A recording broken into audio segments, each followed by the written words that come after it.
All right, Entree Architect community, it's 4 p.m. Eastern, which means it's time for the Entree Architect Context and Clarity Live session for Thursday, August 12th, 2021. Thank you for joining us. Great to have you here. As you get here, say hi. Let us know that you're here and let us know where you're joining the conversation from. It is always fun to see how far these conversations spread. If you're not familiar, it is not at all unusual for us to have someone from Anaheim, California, all the way around to Australia. We circle the globe with these conversations, so we want to know where you are. And if you're listening to us in the future via podcast, welcome. Thanks for joining us. We've got a great show lined up for you today, a great guest, and we will get into that in just a minute. But if we've never met before, my name is Jeff. I'm in Indianapolis, Indiana. I'm joined by Katharine. Katharine, where are you? I'm in Arlington, Massachusetts. Oh, that's good. I'm glad she said that because a minute ago she told me she was in a cauldron. So I'm in both a cauldron in Arlington, Massachusetts. It's just like witchcraft jokes. No, we're not far from Salem. So okay, all right. Well, maybe we'll get into that a little bit. A little bit later. We come here every afternoon at 4 p.m. Eastern for one reason, so that we can find clarity around the things that matter most to you, the architect. And it doesn't matter if you're the owner of a firm or you're the employee of a firm. Maybe you've circled a date on the calendar and you've said 2021 is my year and you're on your way to starting your own thing. Or maybe you've had your own firm for a year or 10 years or 37 years. You're starting to rethink or reimagine what that firm could or maybe should be. All of the topics that we cover, one topic every day, they all fall under the broad umbrella of the business of architecture, and they're all the need-to-know topics for the success of architects just like you. So thanks for joining us today. Great to see folks joining us from Facebook and from Twitch. I thought we had a LinkedIn, but I see Facebook and Twitch right now. I see a Facebook user, which reminds me that if you are on Facebook, you are in a private group. And because of Facebook's privacy policies, your information cannot be released from that group unless you give Facebook permission. So if you want to show up like John Jones does with his picture and his name there, he's joining us from Westport, soon to be in the sticks of Vermont, and John Kinney, he's outside of Boston. If you want to show up like that instead of Facebook user, go to the URL that's at the bottom left of your screen right now. It says chat.restream.io/FB, as in Facebook, and give Facebook permission to share your information. Then you'll show up like yourself. How's that? So thanks for joining us. Say hi, and it'll be fun to see where everybody joins this conversation from. All right, what did I leave out, Katharine? I'm sure I forgot something. I think that covers it, except our guest, as usual. Yep. Well, we put our guest in the green room, and they're back there with the air conditioning blasting, a bowl of ice cream, and a stout beer. So once they're finished with that, then we'll bring them out here and introduce them. Looks like they may be ready for us at this point. So let me just get into it here. Well, I see Michael Dern. He's on LinkedIn. Hi, Michael from Los Gatos. Glad you're joining us as well. Christian in Ithaca and Chris in Massachusetts. Mark LePage from Fisher's Landing, way upstate New York on the St. Lawrence River. Great to have you. And the rest of you, as you join us, say hi and let us know that you're here. In the meantime, our guest today is a design evangelist. She's been an editor, a correspondent, a national board member, and as a speaker. She's a PR pro. That's public relations, by the way. She's the founder and principal of Taylor & Company, and her mission is to make the world safe for design. Julie Taylor, welcome to Context and Clarity Live. So happy to be here. But there are no green M&Ms in the green room. So. No, don't tell anybody that. We like to pretend to get the guests on. I'm pretty sure that Tom got in there first and ate those. I would ask him. We're very happy to be here and to meet all the good folks out there in streaming land. Yeah, it's a different world here in streaming land, and it's great. It is great to have everybody. John Kinney says a barley shake. I see. Yeah, absolutely. If we can make a stout float, I think we'd all be happier at this point. Sounds good to me. Yeah, it looks like that must be Sean from Chucktown. Welcome, Sean. Welcome back. Um, as I said, as I mentioned in the introduction, Julie, you are obviously a PR, public relations pro. You founded Taylor and Company a couple of years ago. Oh, just a few. 1994. All right. All right. Yeah. So you've been at this for a while. We've been talking about PR all week in our daily context and clarity conversations without the guidance of a PR pro in our conversation. So why don't we just start with what is public relations or what is PR? Yeah. Good question. I kind of look at in your intro earlier in the week, you talked about business development and as a function of it. So I look at all of marketing as the big rubric. And under that, you have the business development, your RFPs, you're getting the job in the door. The public relations, which is anything that goes outside of your office. So publications, awards, speaking, events, and then communications, which are your website and a lot of social media kind of goes in between the two. So public relations is what is your image, what are you saying outside of your office that goes out to the public at large and to your clients, to your colleagues, etc. It seems to me it's got an interesting little niche between, I mean, I know we couch it under marketing, but it almost seems like it's between the pushing out of marketing and the relationships of business development. So, so pretty interesting. Is When there, we create our plans for our clients, it has to do with what are their business development goals? yeah, What is the brand that they are looking to put out there? And we can help them define that as well. that's a really great point. I mean, when we've tackled the different topics this week, so I guess we started the week with what are you doing to promote your firm, and then we went to getting published. What does that even mean in 2021? And then yesterday we talked about awards, and a thing that we hit on time and time again, of course, was strategy. What's the goal? What are you trying to achieve here? Because that's going to dictate a lot of things. Absolutely. And I find that people get into it for a few different reasons. I mean, there's the business development, so getting in front of potential clients who don't know you. It also helps to impress those that do. Sometimes they're like teetering and they're like, oh, well, my architect's in the New York Times. Recruitment, it's very good for recruitment. It's very good for, a lot of other architects are on awards juries. They're on, local approval boards.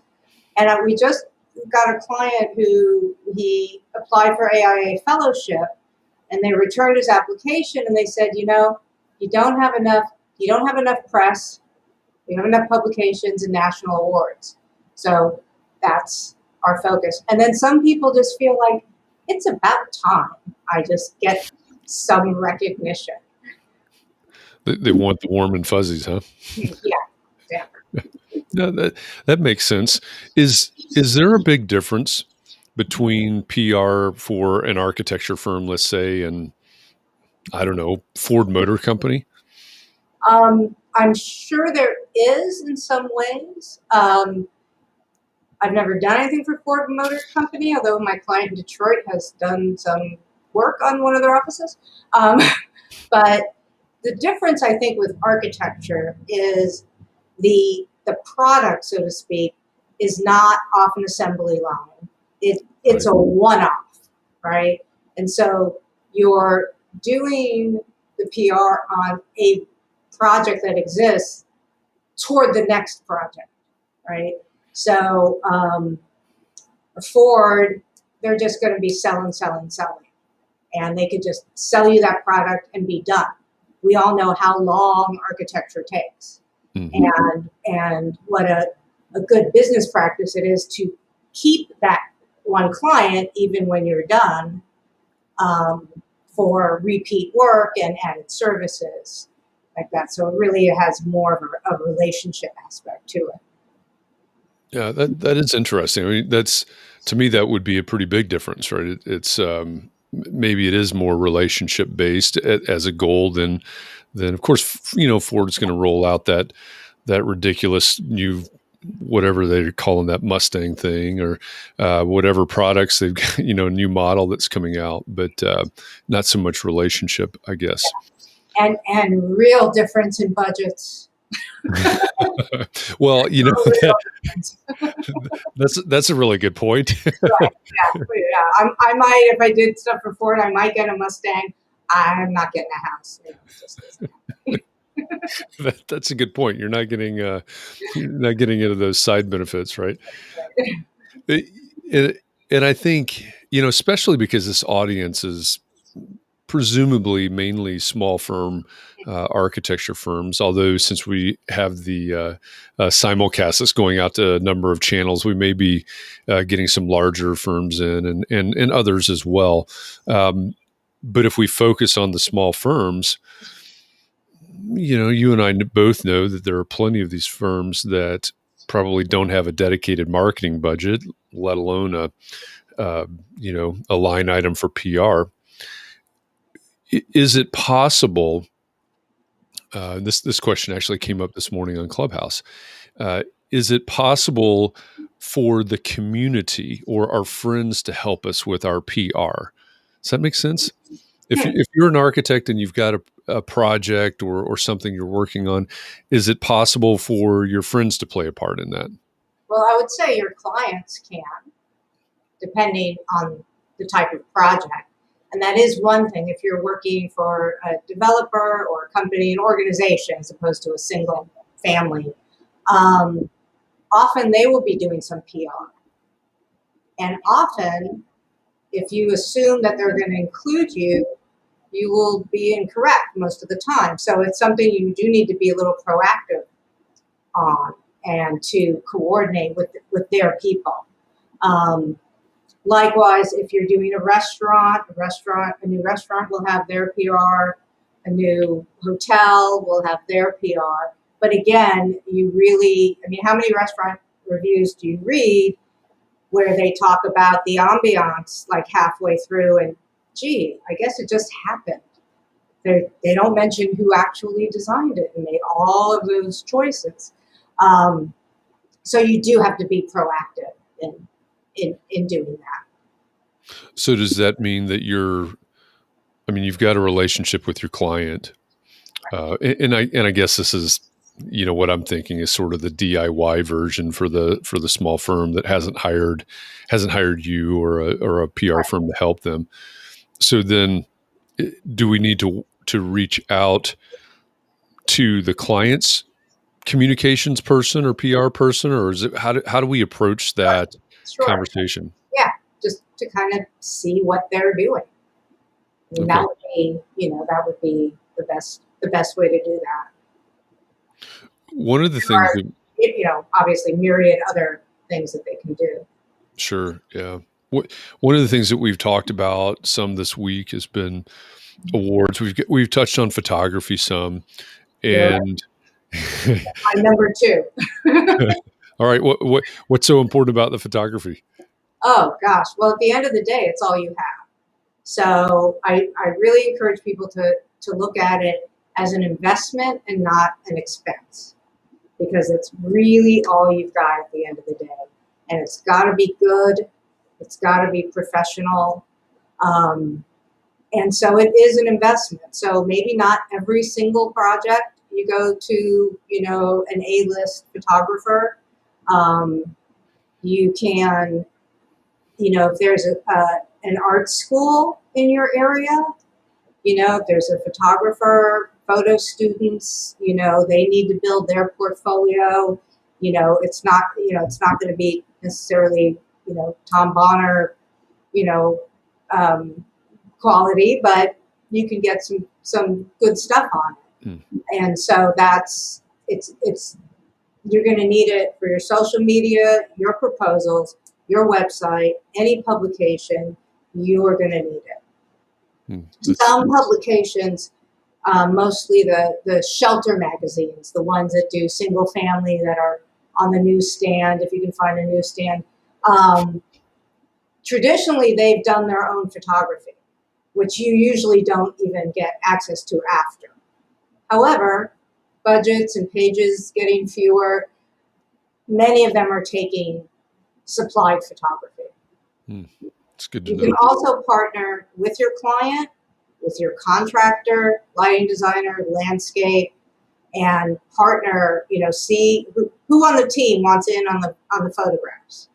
And then the photographers will add a percentage for each user, but it will still be a bit more cost effective if you cooperate. That's exactly where I was going with that. So that is a great point.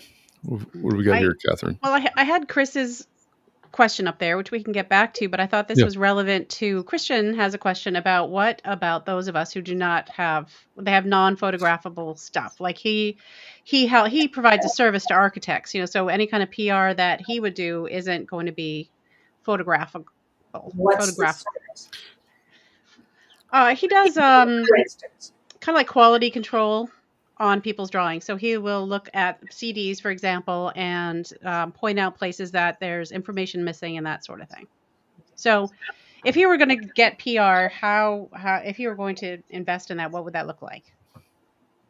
I would say the PR, I wouldn't say that's a media story necessarily, unless you have found something that saved someone millions of dollars kind of thing, but then will that client really want that out there?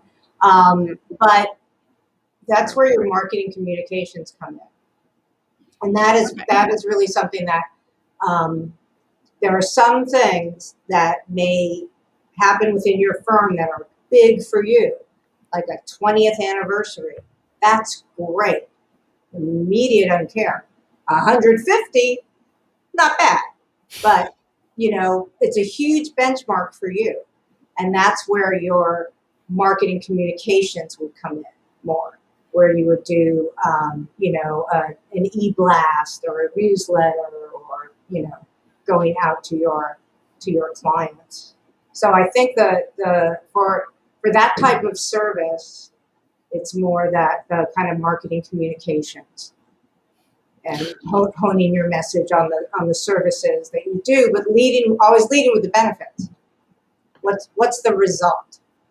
We had years ago worked with part of the term a value engineering firm, and actually our role was to try to redefine that. We were putting the value into value engineering.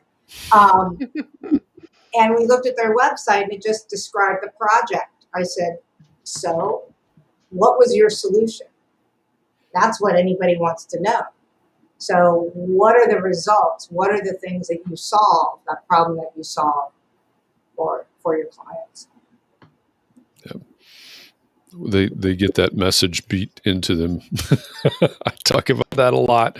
So there you go, everybody. I didn't pay Julie to say that, but talk about the results. Absolutely. Absolutely. Yeah. I mean, for any firm, but particularly for the smaller firm, my first point of advice would be do something. And the lowest effort thing you can do is a building sign. I am astounded driving around and seeing so few building signs. Even I've seen it on some of my clients' things. In every meeting, I'm like, where's that sign? I had a client who's doing something right around the corner from me, from where I live. I'm like, I don't see your sign. I don't see your sign. I see the contractor's sign really big. And make it readable. So they finally did it. And it was thin white on black type. I'm like, you might as well just have not done it. Make it big, bold, website, phone number. Easy, easy, easy. But often, for some reason, overlooked. Yep, that makes sense. So this is Chris's question then that was up before. Yeah, so he wanted to know, is being included in client PR something you should have in your contract? I believe Well, yes, certainly if you can get it in there. I think AIA contracts have that you are allowed to kind of publish and photograph. I'm sure all of you have a story where your client's gone, no. So that's, it's a hard, I know that it's hard to ask the clients for too many things, which is when we work with our clients, we say, we're going to protect you as much as promote you. So, and it's easier for us as an outside firm to go to your client's marketing people or go to your client because it's one fewer ask that you have to, because you got to ask your client for so many things. Yeah, that makes sense. I like the idea of trying to get that in the contract. I've never seen it before, but it's a great try. We were talking about Christian and others. John Kenny is another one. I see his comment there about he does Revit coaching and things like that. That's right. That's not so visual. Maybe the same camp as Christians. I also know that there are many in our audience that think they have projects that are not maybe not sexy enough to publish. I don't know. It might be a window replacement or something like that. So if You mean that, that's not sexy enough to publish? What? Window replacements I are mean, maybe super for Pella, I exciting. don't know. It all depends on how you've done it. Is what's the if that's your, I mean, if that's your bread and butter work, what do you do with it? Well, I think in publishing, I kind of made a hierarchy list for the small firm because I know a lot of it is what can you do yourself, right? So Yeah. like the first was a building sign, get your photography and video together. Video is good. A lot of that's good for your socials and publications. I like to do the video. Then work on your website because that's your front door now, right? So you want to put up work that's photographed well, that looks good. You don't have to put everything you've ever done in your whole life. Just really get the best stuff because no one except maybe, your mom is going to really go through that and want to see everything. So what is your best stuff? And when you do a project, start with the eye candy. If I had a client who did all of the drawings first. I'm like, do you want a non-architect client? Start with the eye candy. So you got to go to your audience there. And then social media. And then publication. So it's a lot of different kind of layers. But yes, some of what's done isn't necessarily press-worthy. Mm-hmm. So being a creative person, you want to get in there and go, okay, how else can I do this? Can I do this through social media? Can I show the progress of a project? What goes into a project? Can I take some cool, that's where the photography with your iPhone is, great. And, can I take some cool abstract images of this window corner and post and go, hey, what do you think this is? Engage people in that. So you want to use your creativity, for all of it. I think that's a really good point. So when you have a client, small firm, large firm, whatever, that I don't know if it's a new project or if it's an ongoing campaign or what it is, but how do you decide? How do you go about deciding, okay, where's this going to go? Well, first you've got the quality of the project. Okay. And knowing the media, that if you're going to go after media, whether it's online or print or podcast or whatever, you've got to know what they do. So that when you approach them, you're approaching them with something that is appropriate to them. So if you have, I don't know, a 40,000 square foot traditional estate, don't go to Dwell. Not going to work, right? So, have it be always appropriate so that you know the media. So you want to know what types of things they do. And then, you know, I'm working on this house that I adore, that I think should be at the top of the top. Haven't quite gotten there yet, but I went for the top one. It would be appropriate in there. Okay, so then they said no. So I went down to the next one that I wanted. So you got to look at your audience. Who are you trying to get to? You know, having a house in record houses is fabulous, and that will serve a purpose. But if it's like the one house that you've had that's, you know, golden, you want to try to get it in front of a more consumer-oriented outlet. And whether that's Dwell or Digest or, I mean, and these are all difficult to get into. There are fewer places to publish, and the competition is higher and higher and higher. So that you need to know. And that the photography that you get, you know, really study what the magazines are doing and how they're taking their photographs. And it's often different. When I want to shoot for a client, I'm like, okay, take this because this is my cover and it's got to be vertical. You know, we want huge horizontal to fit our websites and to show everything. But we need to have a kind of layered photography strategy. So you're really trying to match or mimic, I don't know what the right word is, but you're trying to mimic what that publication does. Yes, in that's all of their, that's the publication that you want. Yeah. And good to have photos with people and without.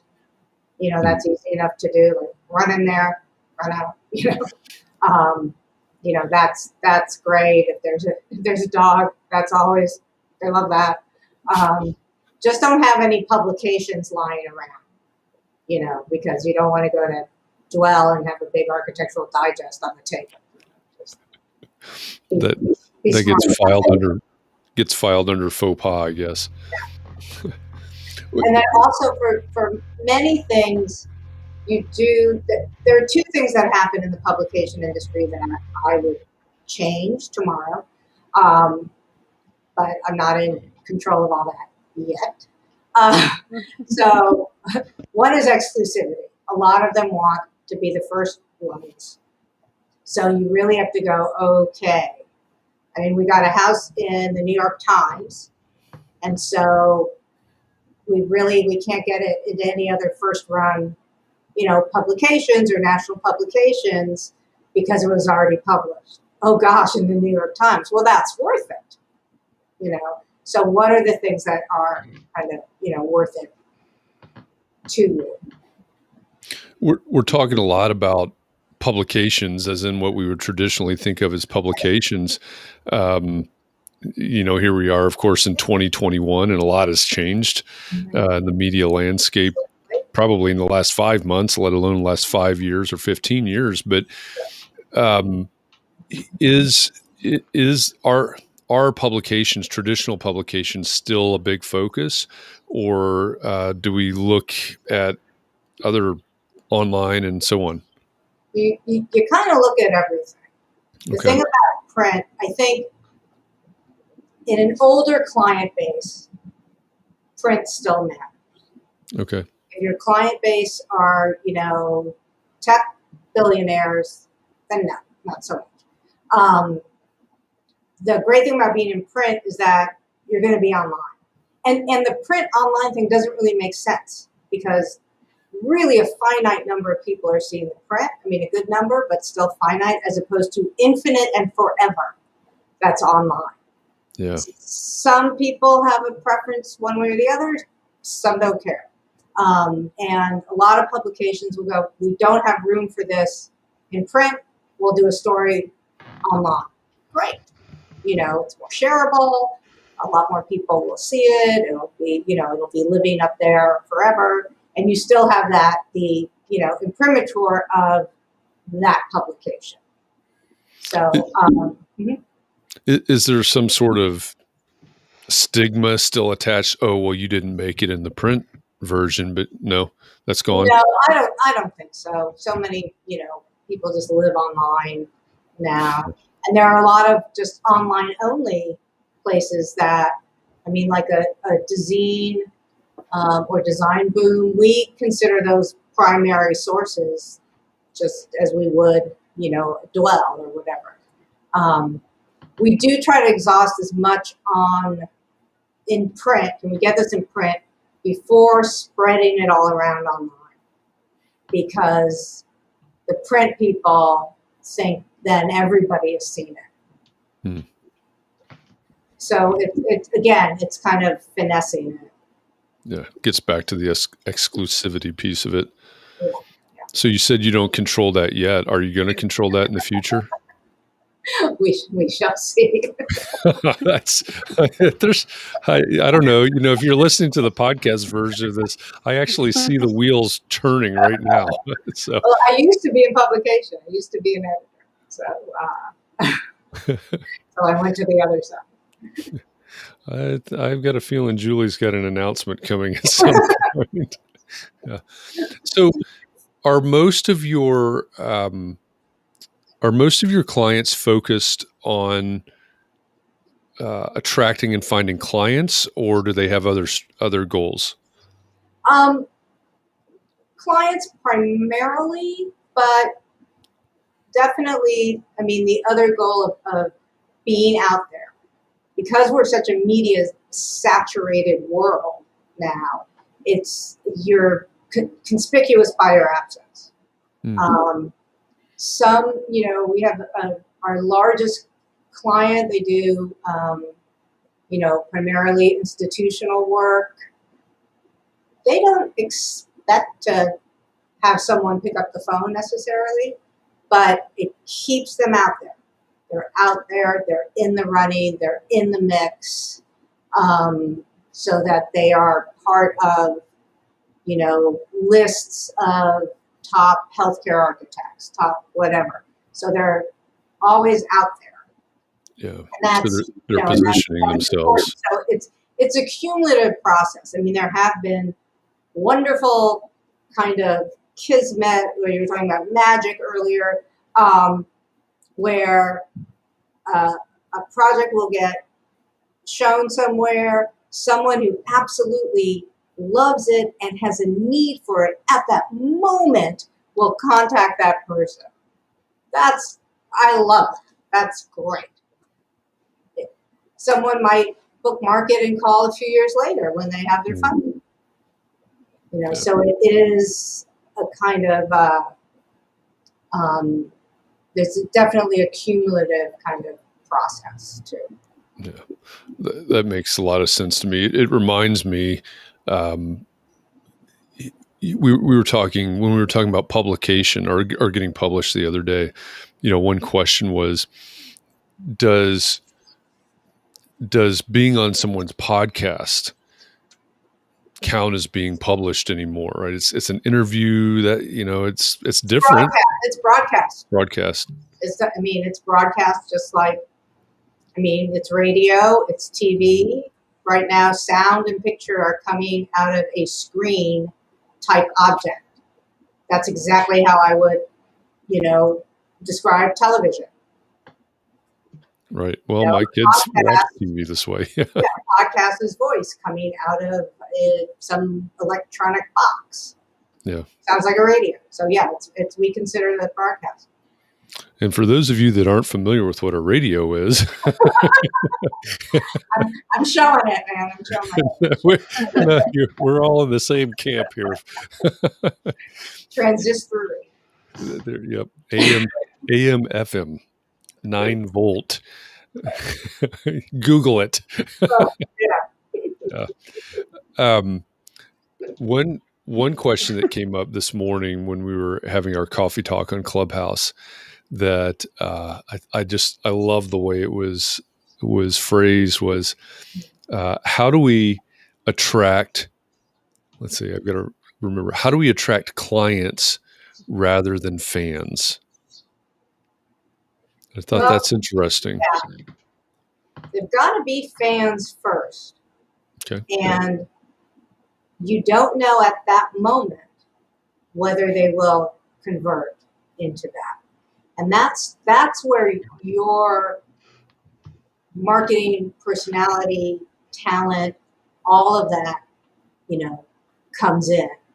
I mean, we say we can get people who don't know you to know who you are. You need to close that sale, right? Basically. So they've got to start off as fans. And like I said, you just don't know. Many years ago, I started my PR career at Pacific Design Center.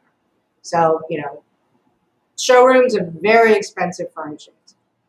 And sometimes we would see someone come in dressed down in jeans, the sweatshirt, go into a showroom, and the showroom people just like not paying them attention. If you look a little closer, that's Cher, okay? So, you don't know who's going to transfer, into someone. But you make those relationships, and you see, and that has to do with putting yourself out there in the appropriate places. I've heard on some a particular website where a lot of people are listed, kind of how with houses that they get a lot of calls for kitchen renos, and oh, where did you get that sofa in that picture? So that's a pain. So you want to look to where your real audience is. Yeah, that makes a lot of sense. You talked about the cumulative, which I guess speaks to consistency as well. I mean, Yes. I don't think you're going to be accumulating anything if you're not consistently putting yourself out there, if that's the right way to say it. If you're a sole proprietor, you're one person in your firm, you're wearing 17 hats, which is a lot of this audience. What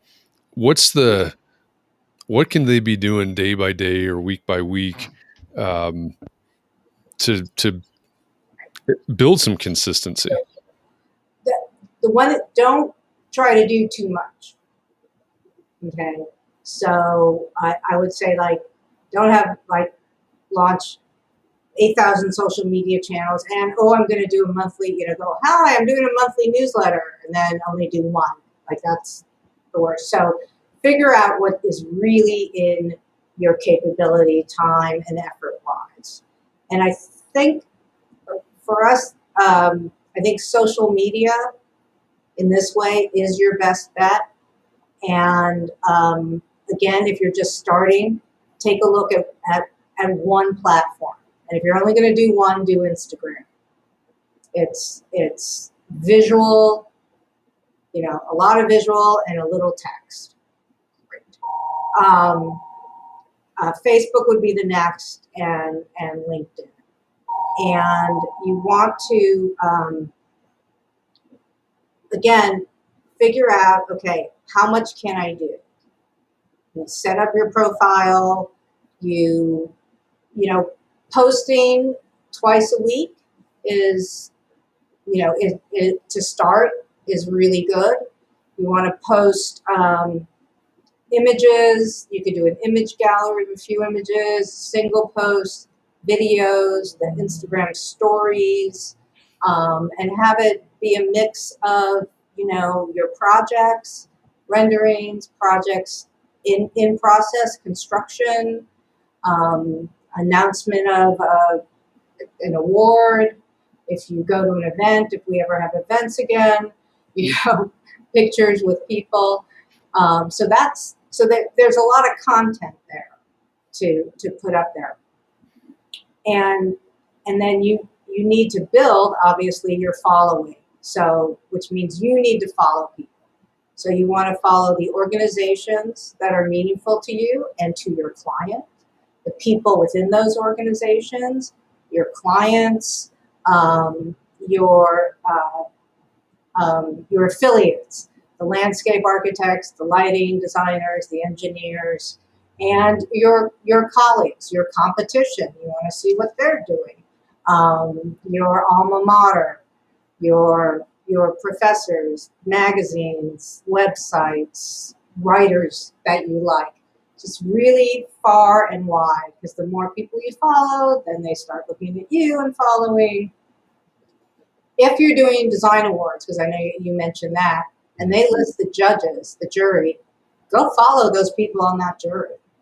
They follow you back, they may see your work. I've run a lot of design award programs, and I will say, if projects have been published, if they've been out there in some way, there's a familiarity. Even if it's a blind judging, people like what is familiar to them, and it works on a kind of subliminal level. Just get it, just saying, just kind of get it out there. You want to be social. Our social media director at the firm is like, it's called social for something. Be social. Like other people's posts. Comment on them. If you get comments, thank people. Just comment back in a simple, thanks is enough. So that way you're being social. So it's definitely something that is doable if you make it doable. You can always build, but you don't want to build an expectation and then go down. I have the same kind of advice on your website. People go, let's do a blog. We got to do a blog. And I go, okay. You can do that, but I would not ever call it blog, because that sets up an expectation that is going to be very regularly updated with new information. So the worst is when I click on a blog, and it's from 4 years ago. So come up with some other name, inspirations, things we like, something else that doesn't set up an expectation. That's just going to end up falling short. Yeah, I think that's great advice. It makes a lot of sense. You mentioned awards, and we did talk about that. That was our topic yesterday, I think. We talked about the value of awards, and of course, there's a huge mixture of opinions about that. Yes. That span the whole spectrum. Do you see from the PR professional point of view, and I'm assuming that you're probably helping some of your clients submit for these things. Yeah. From that point of view, and then we can come back around as an awards director, I guess. But do you see value for your clients in winning awards? Yes, and particularly if they do. I have some clients who it's very valuable, for them. They enter a lot of awards programs.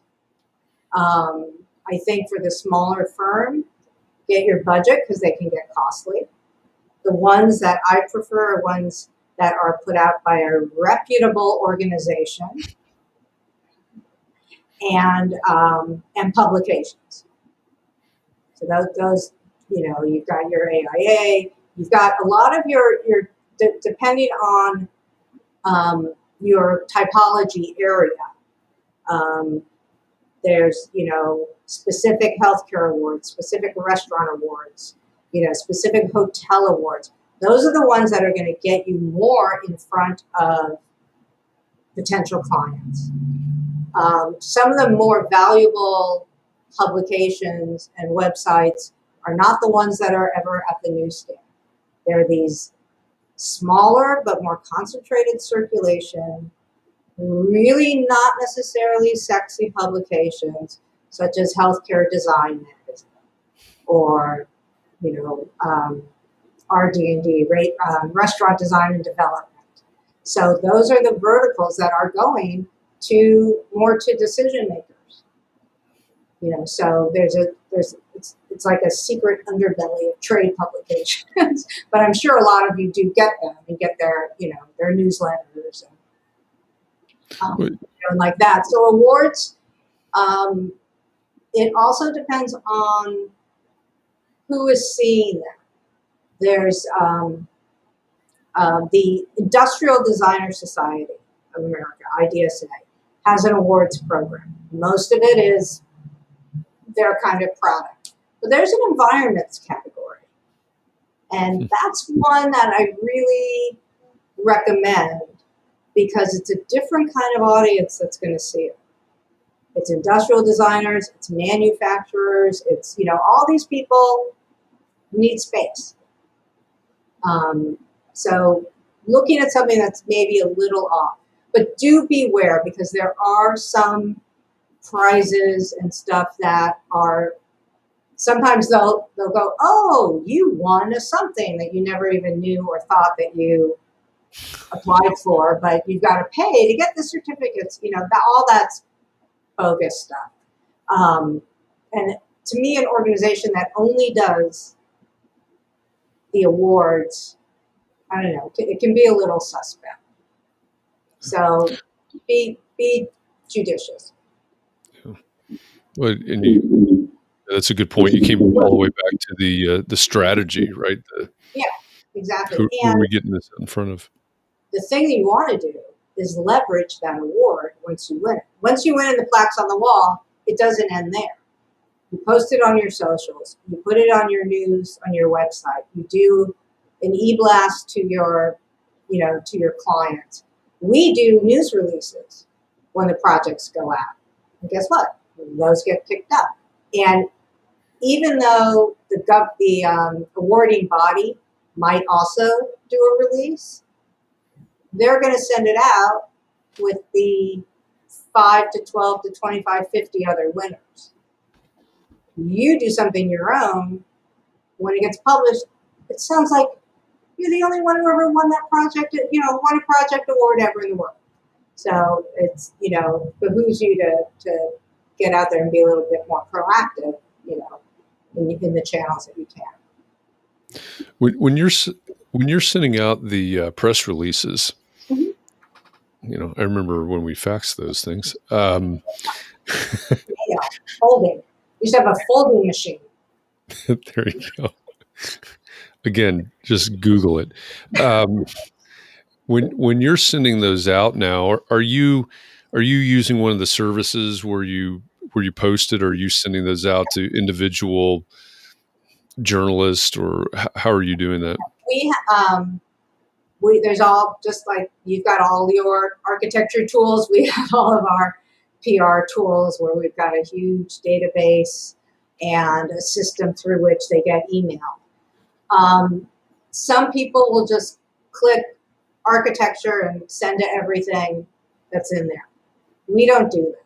We handpick every single journalist that it goes to, because I used to be one. And I know the stuff that comes out, and I still have press credentials, and I will still get things under that have nothing to do with anything I have ever done. And guess what? I'm not going to see what that person sends me the next time, because they don't know who I am, they don't know what I do, they don't know the publication, and they don't have a problem wasting my time. That's not going to be a friend. Right? So we're like half the LinkedIn in-mails I get. Exactly. Yeah. So we're judicious again in that way. Yeah. And it takes research. It takes, who's the byline, who's on that, who are those editors? I think that's an important point too. For all of us that are, we're in the DIY mode. We talked about this the other day. You could be focusing on your local neighborhood newspaper or something like that, but we have to know who covers what and how it makes their life easy, how their job easier. And absolutely. Yeah. And the local press, I would not poo-poo any of that. And local and regional publications are great, particularly on a smaller firm. And for single family, all that stuff's good. I came up with this theory the other day. It's just, maybe out of left field, but an Instagram post So you've got your image or your video, whatever it is. You've got your caption that's telling the story. You've got some hashtags. You can tag people in the post. Is that a modern version of a press release? Sure. A press release is taking some information and getting it out to other people who don't know you. Same thing. And we were talking earlier about, well, all the media's changed, right? And so has PR in itself intrinsically changed? And I'm going to say no, because the impulse and the research is the same. The medium has changed. The tools are different. The medium has changed. The PR tools, you still need to know who's writing, know the outlet, be appropriate. So all of that is the same. None of that has changed. But the end result, the final medium into which the message will go, has changed. It's changed its format, and it has changed how, online is different, and we know that it's kind of still the Wild West out there.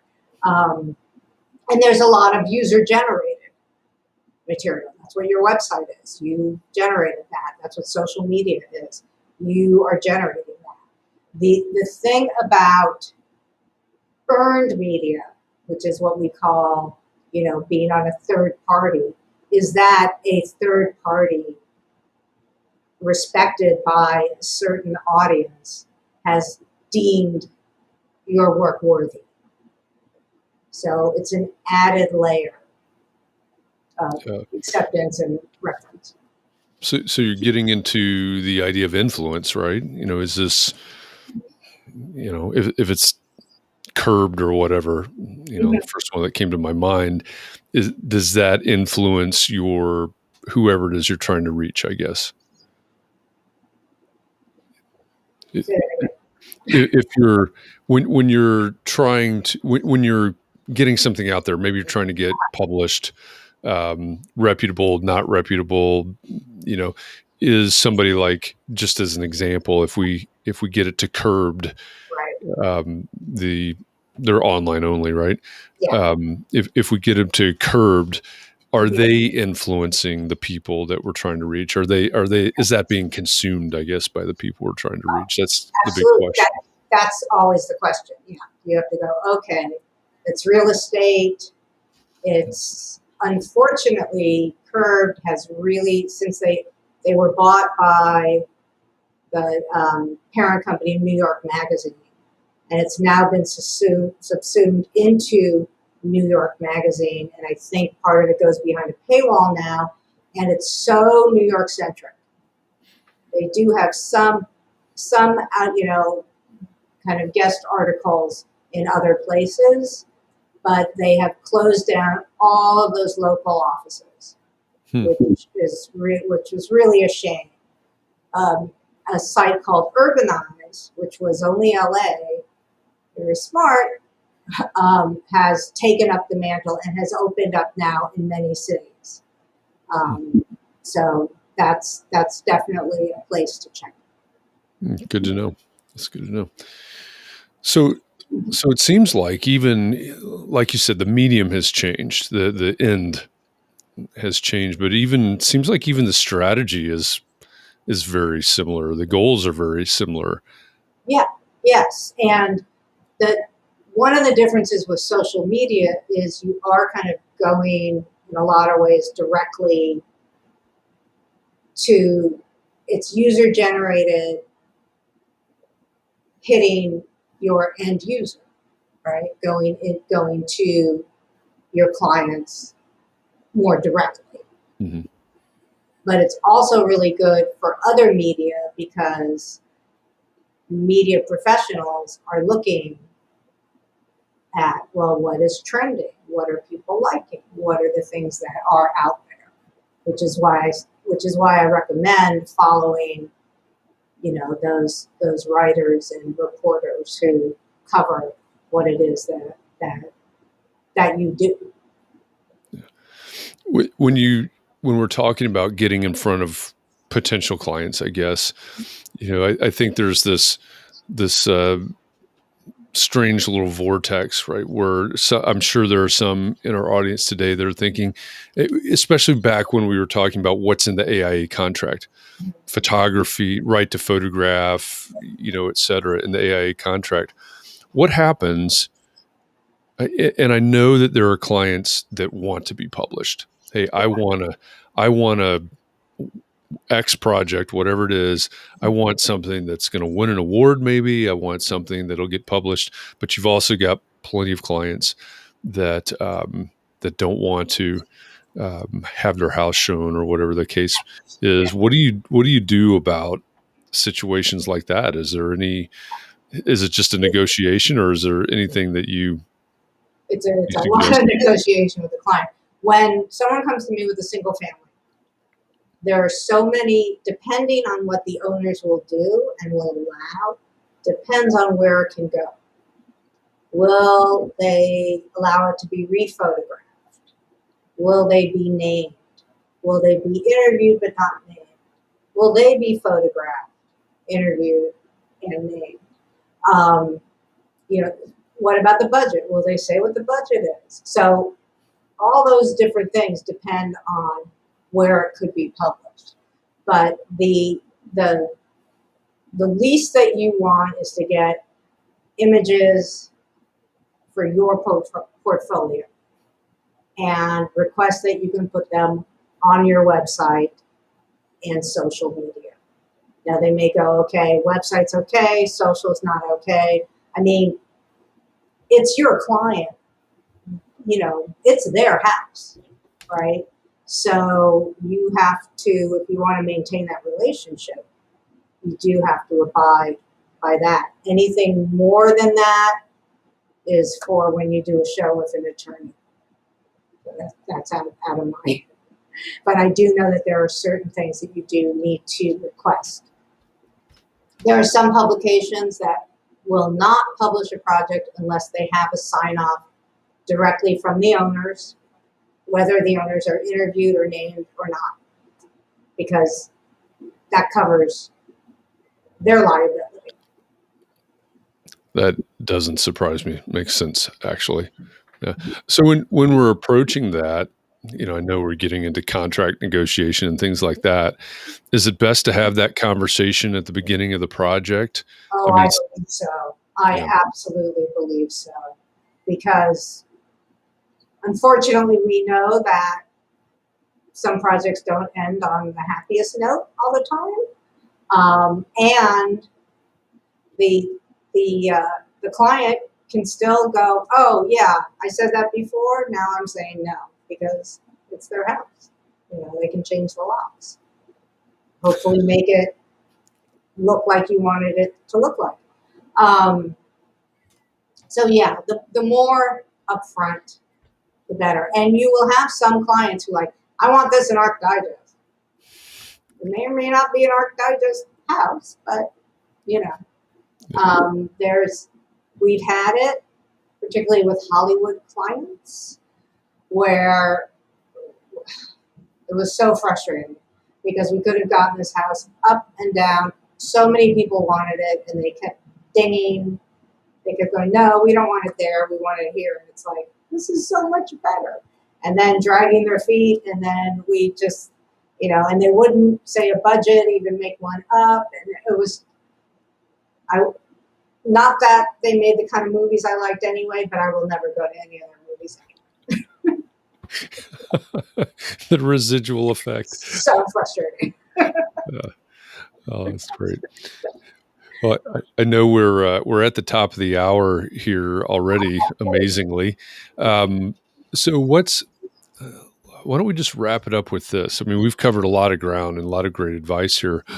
With our small firm architect audience, what's the one thing that they need to do before the end of the day today in terms of promoting their firm?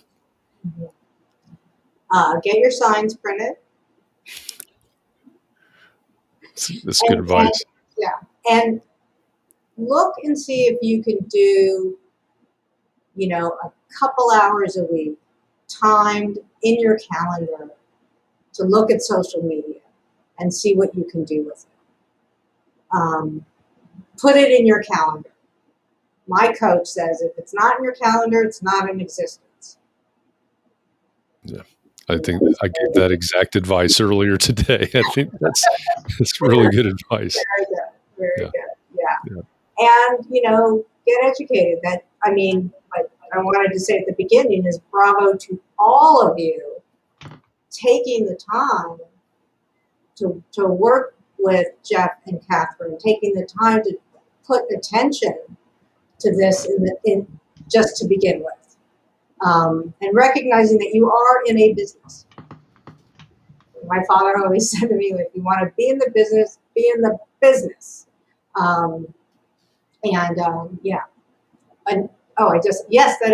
This is an AIA. The mirror thing. This is an AIA pin. A couple of years ago, I had just the biggest honor of my life in getting an honorary AIA from the national organization. So it's something I'm very, very proud of, and staying on brand, and that's a big thing. Stay on brand. Purple is my firm's branded color, so I'm going to be wearing a little dash of purple here. I'm on the side of the architect. I'm going to wear my AIA pin. So. Yep. That's very good. Congratulations on that, by the way. Yeah, and I'm going to second that. And everybody hears me say this every day, but these, whether it's the daily show that we have inside the Entre Architect Community Facebook group, or it's the live, we call this the live simulcast that goes out everywhere, plus the podcast version of it. These really are, and everybody that participates in these in the audience, they really make these conversations into great resources that continue to live on. And so if you're out there, if you've been in this audience today and you know somebody that needs this, or if you have a colleague, an architect across town or across the country, classmate, whatever, that needs to hear a conversation about PR for small firm architects, have them come to the Entre Architect Community Facebook group and watch this video and read the comments, or go to the Entre Architect YouTube channel and find the video of this. Or Monday, it'll be out at noon Monday. Listen to the podcast version of this conversation. These are resources our number one goal is to help architects build better businesses. And Julie, I really appreciate you being here and helping us with the PR aspect of the business. My absolute pleasure. Another low effort thing. I know that your school, wherever you studied, is always asking you for money, but the Alumni Society is pretty much always asking you what's going on with you. Class notes. Easy, easy, easy. It's good advice. Yep. I've just got my last magazine and flipped through. That's all I look at is the class notes. Yeah. Who did what? Who's doing what? Yep. And that goes for high school too. I mean, my high school has a thing in my college also, and then I never read my graduate school. I don't know if I even have a graduate school magazine, but I would say, because your department, I'm sure, has something, but if you were from a university, major university, that's all those other people. But I always say, you don't know that guy at the end of the cafeteria table who would eat a tea bag on a bet is actually doing that. So. But that's the worst he did. That's not so bad. I think I know that guy. I think he was my roommate. Yeah. I like that. That's a good one. Well, Julie, thank you again for joining us today. It's been great. Lots of great information. Katharine, thank you for keeping the wheels on the bus again. And for all of you out there, appreciate all of you. Thank you for all of your comments and all of your questions. Thank you for making context and clarity a thing. I say that a lot because if it weren't for you making context and clarity and sticking with context and clarity since April 9th of 2020, we wouldn't be talking to Julie today. So appreciate all of you for that. For a little heads up, tomorrow we have a very special, another live context and clarity from Jay Peak, Vermont, as we're kicking off a weekend of context and clarity in person for those of us that can make it almost to Canada. And we're going to be live tomorrow, and a super live, I think is what we're calling it, on Saturday. Yep. I think it's called Super Live Special Edition because we don't usually meet on Saturdays. So True. I just can't remember that many words. Yeah. Okay. Super Live Special Edition. Yeah. And it's a good thing we're going all the way to Canada because it's not going to be hot up there. So that's the good news. I appreciate that. I do too. Yeah. If I'm going to leave my white box, I need to go into somewhere cooler. Yep. All right, everybody. We appreciate you. And thanks also to those listening on the podcast version. Thank you for listening in. We will be back for Context and Clarity Live next Thursday.